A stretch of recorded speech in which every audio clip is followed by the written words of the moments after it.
हूं आपके साथ जया मिश्रा। एबीपी गंगा के खास बुलेटिन 8 की आवाज में आप सभी का स्वागत है। बुलेटिन में हम आपको हर वो बड़ी खबरें दिखाएंगे जिन पर आज दिन भर हलचल रहने वाली है।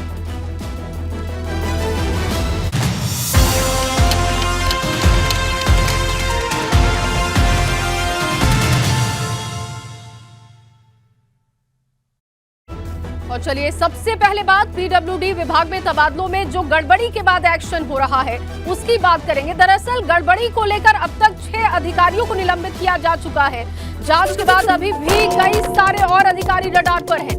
इन सभी पर कार्रवाई हो सकती है।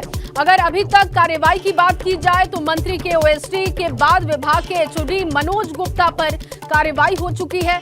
अब तक 6 अधिकारी जो निलंबित किए जा चुके हैं और जांच जो बिठाई गई है उसके बाद कई अधिकारियों पर गाज गिर सकती है, ये तय है, क्योंकि 6 अधिकारी जिन्हें निलंबित किया जा चुका है। पीडब्ल्यूडी में हुए तबादलों में अनियमितता का ये पूरा मामला है। खुद मुख्यमंत्री इस पर गंभीर दिखाई दिए और अब देखिए अब तक 6 अधिकारियों को निलंबित किया जा चुका है।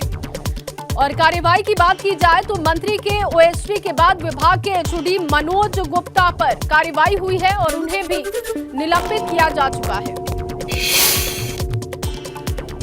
तो अब तक 6 विकेट डाउन हो चुके हैं। मामले में ताबड़तोड़ कार्रवाई जारी है और जांच के बाद कई और अधिकारियों को सस्पेंड किया जा सकता है।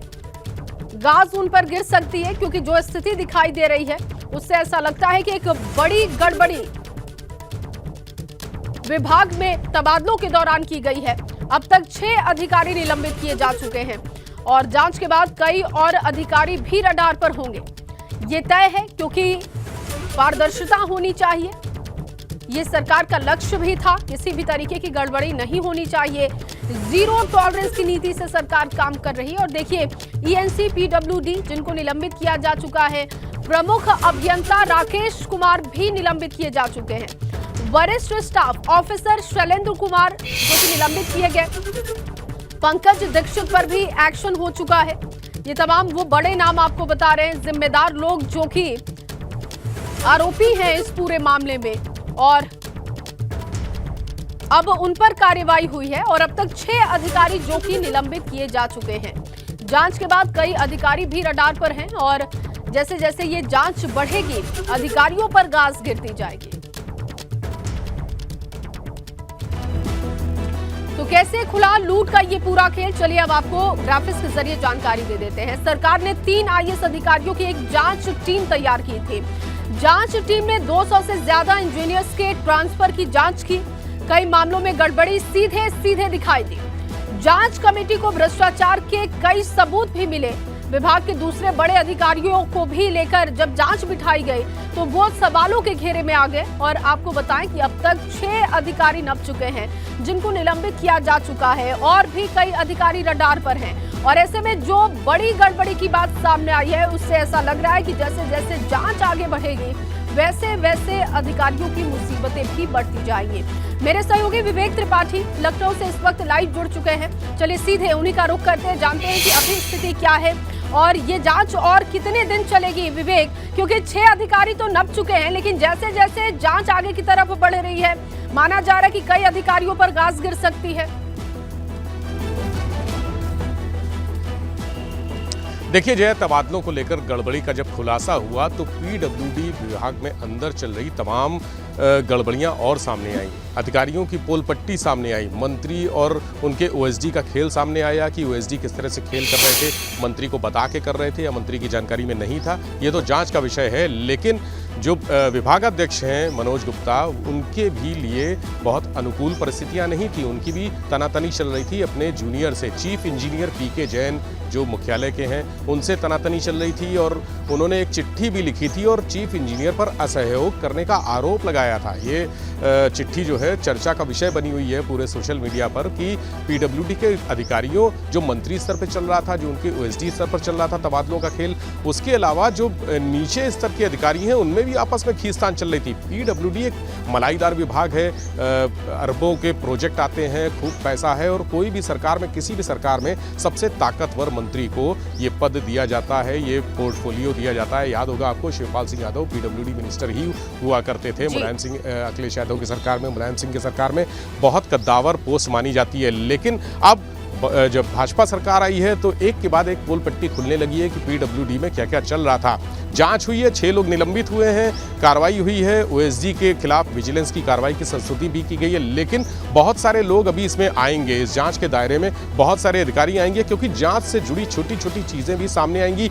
ये भी कहा जा रहा है कि जिन इंजीनियरों का गलत तरीके से तबादला हुआ है उनको वापस भी किया जा सकता है। यानी तबादलों की समीक्षा, अगर मुख्यमंत्री योगी आदित्यनाथ ने बैठक की है, तबादलों की समीक्षा की है और वो तबादले वापस भी किए जा सकते हैं। तो ये सबसे बड़ी जानकारी है कि जो मंत्री की जानकारी में तबादले हैं, जो उनके ओएसडी के हवाले से किए गए हैं, उनके ओएसडी ने उनको जो फाइलें दी हैं, जिस तरह से तबादले किए गए, गड़बड़ियों के आरोप लगे, उनको वापस भी किया जा सकता है। अभी बहुत सारे अधिकारी हैं पीडब्ल्यूडी के जो जांच के दायरे में, इसमें कभी जो आगे है वो कार्रवाई का सिलसिला जारी रहेगा और बहुत सारी कार्रवाइयां अभी हो सकती हैं। यानी अधिकारी स्तर पर बहुत सारे लोगों की गर्दन नपनी तय है। मंत्री भी नाराज चल रहे हैं, ऐसा सोर्सेस का कहना है, सूत्रों का कहना है कि मंत्री भी इस पूरे प्रकरण से नाराज चल रहे हैं, चूंकि उनके पसंदीदा अफसर अनिल कुमार पांडे को हटाया गया है, उनके खिलाफ जांच की सिफारिश की गई है, विजिलेंस जांच की सिफारिश की गई है, उनको वापस भेज दिया गया और लंबे समय से अनिल कुमार पांडे पीडब्ल्यूडी मिनिस्टर जितिन प्रसाद के साथ थे।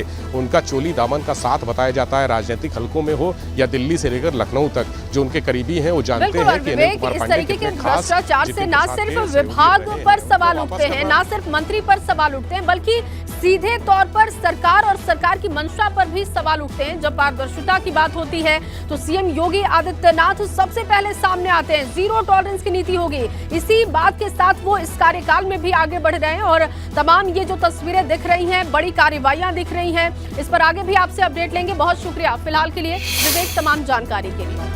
और चलिए अब यूपी की सियासत से जुड़ी एक बड़ी खबर आपको दे दे। सूत्रों के हवाले से बड़ी खबर यह है कि जल शक्ति मंत्रालय में राज्य मंत्री दिनेश खटीक ने अपना इस्तीफा दे दिया है।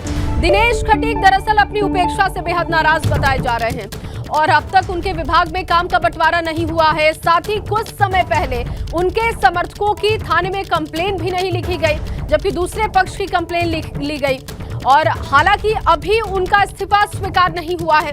दिनेश खटीक का फोन लगातार बंद है, वो मंत्री परिषद की बैठक में शामिल भी नहीं हुए थे।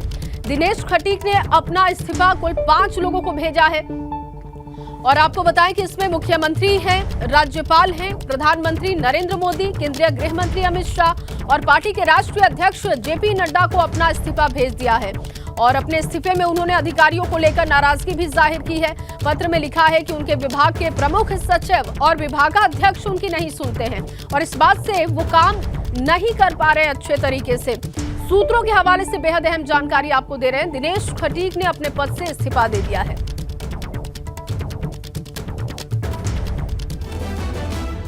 तो दिनेश खटीक के सरकारी आवास पर सन्नाटा छाया हुआ है और उनका मोबाइल भी स्विच ऑफ है। सरकारी आवास पर तैनात सुरक्षा कर्मियों को इस्तीफे के बारे में कोई जानकारी नहीं है। आवास के दरवाजे भीतर से बंद है। सुरक्षा कर्मियों का कहना है कि दिनेश खटीक कल दोपहर 1 बजे के आसपास घर से निकले थे और इसके बाद से वो लौटकर घर नहीं पहुंचे। अब वो कहां हैं, इस बारे में उन्हें कोई जानकारी नहीं। जल शक्ति राज्य मंत्री दिनेश खटीक के इस्तीफे की खबर ने राजनीति गरमा दी है और हम इस समय ठीक दिनेश खटीक के घर के बाहर खड़े हैं। बताया जा रहा है कि दिनेश खटीक यहाँ से कल दोपहर 1 बजे, यानी जब कैबिनेट की मीटिंग खत्म हो चुकी थी और मंत्रियों की बैठक भी समाप्त हो चुकी थी, उसके बाद यहाँ से निकले हैं 1 बजे और यहाँ से बाहर गए हैं। इसके बाद कहाँ गए हैं किसी को कुछ भी नहीं मालूम। आवास के भीतर कोई भी मौजूद नहीं है। यहाँ पर सिर्फ सुरक्षाकर्मी हैं। आप देख रहे हैं खटीक समाज वेलफेयर सोसाइटी का ये पोस्टर लगाए उनके आवास के ठीक सामने और अपने ही समाज के लिए काम ना कर पाने के लिए वो दुखी थे और उन्होंने जो पत्र लिखा है, सूत्रों के हवाले से मैं आपको जानकारी दे रहा हूँ कि जो चिट्ठी लिखी है उसमें ये लिखा है कि वो अपने समाज के हित के लिए काम नहीं कर पा रहे हैं। तो ऐसे में उनकी क्या उपयोगिता रह जाती है, उनका क्या औचित्य रह जाता है मंत्री पद पर बने रहने का। हालांकि इस्तीफा भी स्वीकार नहीं हुआ है और इसको लेकर रात से ही, यानी ये खबर रात में वायरल हुई कि उन्होंने इस्तीफा दे दिया और रात से ही सियासत गर्म है। सभी लोग दिनेश खटीक से संपर्क करना चाहते हैं, चाहे वो सरकार के लोग हों या विपक्ष के लोग हों या अन्य लोग हों जो नेता हैं विभिन्न पार्टियों के, लेकिन दिनेश खटीक का फोन इस समय स्विच ऑफ आ रहा है और कल दोपहर से ही स्विच ऑफ आ रहा है। उन्होंने सुरक्षा भी छोड़ दी है। थोड़ी देर में इस्तीफे की बात स्पष्ट होगी, लेकिन अभी सोशल मीडिया पर यह चर्चा गर्म है कि दिनेश खटीक ने इस्तीफा दे दिया है। कैमरा से प्रमोद के साथ विवेक त्रिपाठी, एबीपी गंगा, लखनऊ। और चलिए इस बीच आपको एक बड़ी खबर दे दें। रायबरेली में सड़क हादसे में 5 लोगों की मौत की जानकारी मिल रही है। कार और ट्रक की टक्कर की वजह से हादसा हुआ है। हादसे में जान गंवाने वालों में 2 बच्चे भी शामिल हैं।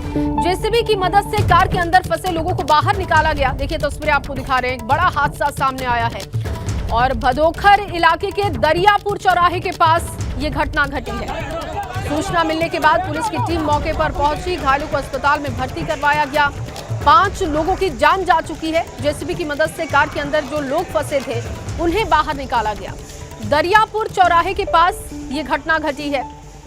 कार और ट्रक की टक्कर में 5 लोगों की जान जा चुकी है। और अब खबर मुजफ्फरनगर से है, जहां मुजफ्फरनगर में पिटाई का एक वीडियो सोशल मीडिया पर वायरल हो रहा है, जिसमें दर्जनों लोग लाठी डंडों से कुछ लोगों की पिटाई करते हुए दिखाई दे रहे हैं। बताया ये जा रहा है कि ये घटना मंसूरपुर थाना क्षेत्र के बेगराजपुर मेडिकल कॉलेज की है, जहां सोमवार की देर रात किसी मामूली बात को लेकर एक मरीज के तीमारदारों और मेडिकल कॉलेज के सुरक्षा कर्मियों में विवाद हो गया और इसके बाद मेडिकल कॉलेज के सुरक्षा कर्मियों ने इकट्ठा होकर तीमारदारों की लाठी डंडों से जमकर पिटाई कर दी। घटना के वक्त मौजूद किसी शख्स ने इस पूरे मामले को मोबाइल में कैद कर लिया, सोशल मीडिया पर वायरल कर दिया।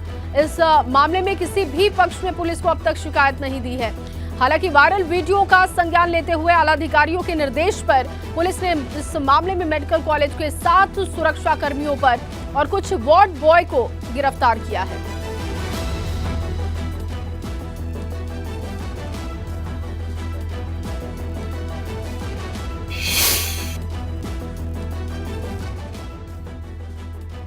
थाना मंसूरपुर से संबंधित एक वीडियो आज सोशल मीडिया पर वायरल हुआ था, जिसमें कि बेगराजपुर मेडिकल कॉलेज में भर्ती एक मरीज के तीमारदारों से वहां के सिक्योरिटी गार्ड्स द्वारा मारपीट की जा रही है। इस वीडियो का संज्ञान लेते हुए उस वीडियो से चिन्हित कर थाना मंसूरपुर पुलिस द्वारा 7 सिक्योरिटी गार्ड्स को गिरफ्तार किया गया है और उनके विरुद्ध आवश्यक वैधानिक कार्रवाई की है। और अब लखनऊ से बड़ी खबर है। हजरतगंज इलाके में फायरिंग की खबर मिल रही है। उजमा परवीन नाम की महिला पर फायरिंग की गई है और फायरिंग में बाल महिला बची है। बाइक सवार युवकों पर फायरिंग का आरोप लगा है। हजरतगंज इलाके में मल्टी लेवल पार्किंग के पास ये फायरिंग की गई है। आरोपियों के खिलाफ पहले मुकदमा दर्ज करा चुकी है महिला और एनआरसी और सीएए प्रोटेस्ट में एक्टिव रही थी। उजमा परवीन जिन पर फायरिंग की गई है, उनका कहना है कि वो पहले भी मुकदमा दर्ज करा चुकी हैं इस मसले में और लखनऊ में महिला पर फायरिंग की तस्वीरें सामने आई हैं। पे खड़े ही थे, एकदम से कोई आया और उसने गोली चला दी। मतलब हम लोग गोली चला दी यहाँ पे। बहुत देर से पीछा कर रहा था हम लोगों का। दो लोग थे। फिर उसके 2 और थे, मतलब 4 लोग निकले यहाँ से भी। और अब खबर ग्रेटर नोएडा से है। ग्रेटर नोएडा में हादसे की खबर मिल रही है। ग्रेटर नोएडा के दादरी थाना क्षेत्र में हाईवे पर बड़ा हादसा हो गया है। ईस्टर्न पेरिफेरल हाईवे पर सब्जी से भरी 3 गाड़ियां आपस में टकरा गई। हादसे के बाद हाईवे पर लंबा जाम लग गया और पुलिस ने जाम को खुलवा दिया है। घायलों को पुलिस ने नजदीक के अस्पताल में भर्ती करवा दिया है। तस्वीरें आपको दिखा रहे हैं, देखिए ईस्टर्न पेरिफेरल एक्सप्रेसवे पर यह हादसा हुआ है। सब्जियों से भरे 3 कैंटर आपस में टकरा गए और जो लोग घायल थे इस हादसे में उन्हें नजदीकी अस्पताल में भर्ती करवा दिया गया है। लेकिन इस हादसे के बाद लंबा जाम लग गया था ईस्टर्न पेरिफेरल पर, जिसे अब खुलवा दिया गया है। और अब बात कावड़ियों की भी करते हैं, जिसकी संख्या धीरे धीरे बढ़ती जा रही है। मेरठ में कावड़ पटरी मार्ग पर कावड़ियों की संख्या भी लगातार बढ़ती जा रही है। कावड़िया जल लेकर शिवालयों की ओर बढ़ते जा रहे हैं, जिनमें राजस्थान और मध्य प्रदेश के कावड़ियों की संख्या सबसे अधिक है। मेरठ के चौधरी चरण सिंह कांवड़ मार्ग पर कांवड़ियों के लिए खास इंतजाम भी किए गए हैं। और इसी खबर पर ज्यादा जानकारी के साथ सनुज शर्मा मेरे सहयोगी मेरठ से जुड़ चुके हैं लाइव, सीधे उन्हीं का रुख करेंगे। सनुज, लगातार कांवड़ियों की संख्या में बढ़ोतरी भी देखी जा रही है, किस तरीके के इंतजाम और जो भीड़ है उसे कैसे प्रशासन कंट्रोल कर रहा है? देखिए, कांवड़ यात्रा को लेकर मेरठ पुलिस प्रशासन की तरफ से बेहतर और पुख्ता इंतजाम किए गए हैं।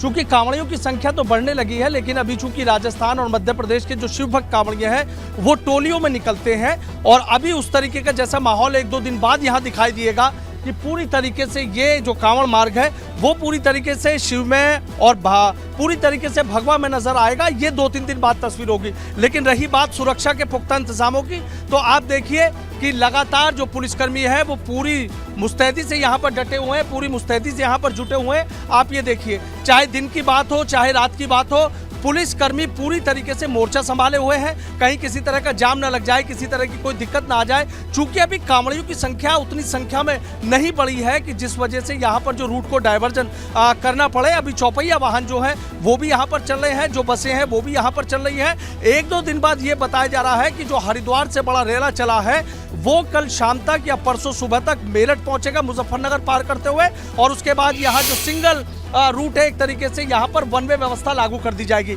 यानी एक तरफ शिवभक्त कांवड़िए चलेंगे और दूसरी तरफ जो ट्रैफिक है वो पूरी तरीके से चलता रहेगा। ये पुलिसकर्मी यहाँ रात भी ड्यूटी दे रहे थे, दिन में भी ड्यूटी चल रही है, लगातार जो ड्यूटी है वो बदली जा रही है। आप देखिए किस तरीके से ये पुलिसकर्मी यहाँ पर मौजूद है और पूरी कोशिश की जा रही है कि ना कहीं जाम लगे, ना किसी तरह की कोई दिक्कत लगे। और सबसे बड़ी बात यह है कि देखिए, हमने दिखाया था एबीपी गंगा ने सबसे पहले कि मेरठ पुलिस प्रशासन ने कैसे हाईटेक कंट्रोल रूम बनाया है, जो उत्तराखंड और उत्तर प्रदेश का पहला हाईटेक कंट्रोल रूम है कि जिसमें टैबलेट के माध्यम से अधिकारी ये देख सकेंगे कि कहां पर कांवड़ियों का मूवमेंट कितना हुआ है। तो इसलिए इस बात से इनकार नहीं किया जा सकता। बेहतर इंतजाम है, पुख्ता इंतजाम है, सुरक्षा व्यवस्था कड़ी है। अगर कई सड़क में गड्ढे थे वो भर दिए गए हैं, चाहे नगर निगम की बात हो, सिंचाई विभाग की बात हो, पीडब्ल्यूडी की बात हो, तमाम विभाग पूरी मुस्तैदी से जुटे हैं। जी, बहुत शुक्रिया सनुज आपका तमाम जानकारी के लिए, अपडेट के लिए। लखनऊ के लुल्लू मॉल में नमाज पढ़ने के 4 आरोपियों को पुलिस ने गिरफ्तार किया है। पकड़े गए आरोपियों में 3 लखनऊ के, वहीं एक सीतापुर का आरोपी बताया जा रहा है। आरोपी सीतापुर का युवक भी फिलहाल लखनऊ में ही रह रहा था। नमाज के वायरल वीडियो में 9 लोग दिखाई दे रहे थे, जिनमें से 4 को गिरफ्तार किया जा चुका है, बल्कि अन्य की तलाश हो रही है। पुलिस इनकी गिरफ्तारी के लिए अलग अलग जगहों पर दबिश दे रही है। देखिए, वो 4 लोगों की तस्वीर हम आपको दिखा रहे हैं जिनकी गिरफ्तारी हो चुकी है, बाकी अन्य जो लोग हैं उनकी भी तलाश हो रही है। कुल वीडियो में 9 लोग दिखाई दिए थे, जिनमें से 4 की गिरफ्तारी हो चुकी है। और इन 4 गिरफ्तारियों में जो 3 लोग हैं वो लखनऊ के बताए जा रहे हैं। एक युवक सीतापुर का बताया जा रहा है, जो कि लखनऊ में ही रहकर अपना काम करता था। तो नमाज के वीडियो पर बड़ा खुलासा हुआ है। जरूरी जानकारी अब आपको दे देते हैं इस मामले में। लुल्लू मॉल में 9 लोगों ने नमाज पढ़ी थी, एक साथ मॉल के अंदर पढ़ी गई थी नमाज, और 12 जुलाई को नमाज के वीडियो पर विवाद उठा था। अज्ञात लोगों के खिलाफ मुकदमा दर्ज हुआ था। सीसीटीवी फुटेज के आधार पर 4 लोगों की पहचान भी कर ली गई थी। जिन 4 लोगों की पहचान की गई उसमें रेहान, लुकमान, नोमान और आतिफ की पहचान हुई, जबकि रेहान, लुकमान, नोमान लखनऊ के खुर्रम नगर के रहने वाले हैं और लुकमान और नोमान सगे भाई बताए जा रहे हैं। आतिफ खान, जो कि लखीमपुर के मोहम्मदी का रहने वाला है, बाइक से मॉल में नमाज पढ़ने के लिए वो पहुंचा था। और अब बाकी जो 5 आरोपी हैं उनकी भी तलाश हो रही है। तो इस पूरे मामले में अब तक जो घटनाएं हुई उसकी जानकारी हम आपको दे रहे हैं, और कैसे हुई गिरफ्तारी अब ये भी अब आपको बता देते हैं। पुलिस ने 600 से ज्यादा वीडियो फुटेज को खंगाला था। इनमें से 300 मोबाइल नंबर भी फिल्टर किए गए। 119 मोबाइल नंबर संदिग्ध पुलिस ने पाए। इन 119 नंबरों में से 118वें नंबर से सुराग मिला पुलिस को। व्हाट्सएप डीपी से पहचाने गए थे आरोपी, और डीपी की तस्वीर में एक आरोपी घड़ी और चश्मे में दिखा। आतिफ खान की घड़ी और चश्मे से मिले थे बड़े सुराग पुलिस को, और गिरफ्तारी के लिए मुस्लिम वेशभूषा में सर्च ऑपरेशन किया गया। पुलिसकर्मी जालीदार टोपी और पठानी सूट पहनकर पहुंचे थे। दबिश डालने की किसी को भनक तक नहीं लगी थी। मुस्लिम नाम के जियो नंबर धारकों को फिल्टर किया गया था। इस तरीके से ये पूरी गिरफ्तारी हुई थी। और आरोपियों की कुंडली कैसे खंगाली गई, अब ये भी आपको बता देते हैं। देखिए, गिरफ्तार किया गया आतिफ खान बी फार्मा का छात्र है। सबके बारे में जानकारी भी पुलिस ने जुटाई कि कौन क्या करता है। तो पता चला कि जो आतिफ खान है वो बी फार्मा का छात्र है। गिरफ्तार मोहम्मद लुकमान एक मदरसे में काजी है। लुकमान ने मदरसे से दीनी तालीम ली है। लुकमान ही इन युवकों को नमाज पढ़ा रहा था। लुकमान खुद इरफानिया मदरसे से पढ़ा है। लुकमान का अपना मदरसा भी है। और नुमान की बात करें तो नुमान अपने पिता के जूते की दुकान पर बैठता है। रेहान मदरसे में हाफिजा की पढ़ाई कर रहा है। इसके अलावा 12 जुलाई को इन लोगों ने मॉल के अंदर नमाज पढ़ी थी। अशर की नमाज इन्होंने पढ़ी। लुकमान और आतिफ की पत्नी भी उस दिन उनके साथ थी। तो इस तरीके से इनकी पूरी कुंडली खंगाली गई। जो घटनाएं पूरी रही, गिरफ्तारियां हुई, कुंडली खंगाली गई, उसके बारे में हमने आपको जानकारी दी। और चलिए अब आगे बढ़ेंगे और अब बात केंद्रीय गृह राज्य मंत्री अजय मिश्र टेनी की कर लेते हैं, क्योंकि आज इलाहाबाद हाईकोर्ट की लखनऊ बेंच में सुनवाई होने वाली है। आपको बताएं कि 22 साल पहले छात्र नेता की हत्या मामले में इलाहाबाद हाईकोर्ट की लखनऊ बेंच में आज अंतिम सुनवाई होगी। मामले में केंद्रीय गृह राज्य मंत्री अजय मिश्र टेनी आरोपी हैं। आपको बता दें कि 8 जुलाई 2000 को प्रभात गुप्ता की गोली मारकर तिकुनिया में हत्या की गई थी, जिसमें 4 लोग नामजद हुए थे। 29 मार्च 2004 को गवाह होने के बाद भी लखीमपुर न्यायालय से केंद्रीय मंत्री अजय मिश्र टेनी को दोष मुक्त कर दिया गया था।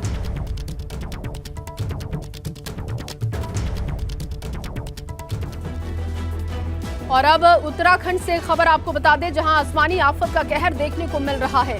तस्वीरें कोटद्वार के कौड़िया से सामने आई हैं, जहां बीती रात से मूसलाधार बारिश हो रही है और जगह जगह पर नदी नाले उफान पर हैं। कोटद्वार के कौड़िया का ये बरसाती नाला भी उफान पर है, जिसके रौद्र रूप को देखकर स्थानीय लोग दहशत में हैं। देखिए, तस्वीरें आपको दिखा रहे हैं, बरसाती नाला जो कि अपने उफान पर है, जिसकी वजह से जो इसके आसपास लोग रहते हैं अब उनमें दहशत का माहौल है।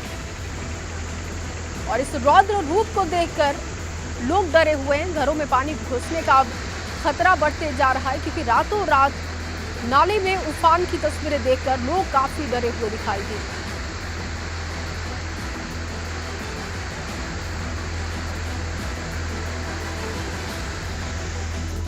और चलिए, इन्हीं तमाम खबरों के साथ इस बुलेटिन में बस इतना ही।